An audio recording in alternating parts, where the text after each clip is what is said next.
చెరుకు రసంతో బెల్లం ఇంట్లోనే ఎలా తయారు చేసుకోవాలో చూద్దాము. దీనికి నేను చెరుకు రసం తీసుకున్నా అండి 3/4 లీటరు. అల్లం కానీ నిమ్మకాయ కానీ వేయటువంటి చెరుకు రసం ప్యూర్ది తీసుకోవాలి. ఇలా మందపాటి గిన్నెలో పెట్టుకొని హైలో మరిగించుకుంటా పైన గ్రీన్ది వస్తుంది, అది తీసేసుకోవాలి. తర్వాత చిటికెడంత సాల్ట్ వేసుకొని ఇలా మరిగించుకుంటూ ఉండాలండి. ఒక 5 to 7 మినిట్స్కి దగ్గర పడుతుంది. నేను చూపించిన విధంగా చూడండి. ఇలా మరిగించుకున్నప్పుడు మనం వాటర్లో వేసుకుంటే ఈ కన్సిస్టెన్సీలో ఉన్నప్పుడు మనం దీనిని సిరప్ లాగా యూజ్ చేసుకోవచ్చు. బెల్లం సిరప్ లాగా 1 స్ట్రింగ్ వచ్చినప్పుడు దాన్ని టీలో కానీ కాఫీలో కానీ మన డ్రింక్స్లలో కానీ యూజ్ చేసుకోవచ్చు. లేదా ఇంకా కొంచెం బెల్లం కావాలంటే ఒక 5 మినిట్స్ ఉంచుకుంటే సరిపోతుంది. చూడండి ఇలాగ గట్టిపడాలి. ఇలా గట్టిపడినప్పుడు సరిపోతుంది. మనం చూడండి ఇట్లా గిన్నె వంచినప్పుడు కదలకుండా ఉంటే సరిపోతుంది. ఇప్పుడు మనం స్టవ్ ఆపేసుకోవాలి.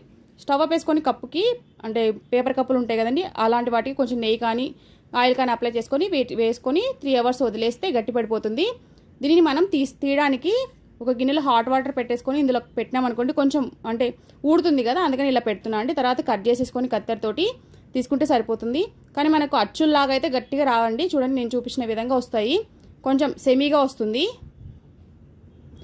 స్టిక్కీగా వస్తుందండి. ప్యూర్ అయితే రాదు, మనం షాప్లో కొంటాం కదా అలాగైతే బెల్లం రాదండి. ఇలాగొస్తుంది చూడండి. ఇంతే అండి, చాలా ఈజీ కానీ చాలా టేస్టీగా ఉంటుంది. నేను దీంతో పాయసం చేశాను, అది కూడా వీడియో అప్లోడ్ చేస్తాను.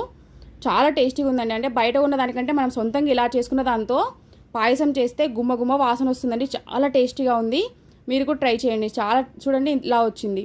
ఇంతే అండి, చాలా సింపుల్గా మనము చెరుకు రసంతో ఇంట్లోనే బెల్లం తయారు చేసుకోవచ్చు. నాకైతే 2 ఇలా వచ్చాయండి 3/4 లీటర్కి. Thank you for watching. Please subscribe my channel. Bye by.